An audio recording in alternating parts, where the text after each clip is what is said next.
কাজ করলে পরে সততারভাবে কাজ করলে আর মনে করো ওজন খেয়াল করে কাজ করে তাহলে কখনো দুর্ঘটনা ঘটে না।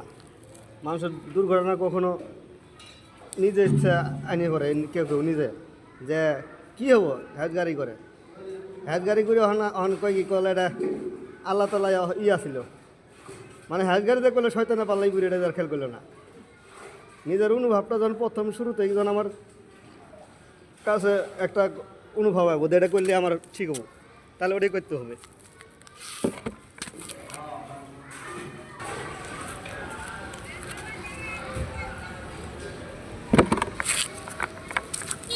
এর আগে বারো শিখছে এটা 2বার শেষলাম আমি বুঝছো 2বার শেষলাম এর আগে বারো না যখন সারাইং করছি ছাদ করছি ওখানে পানি সিঁচে কাজ করা লাগছে ওখানে আছে চাফায়ের হেলবার ছিল এটা বুঝলে ওকে ভাই কী করবো এইভাবে পানি শেষ না বলে আমার কী করবো।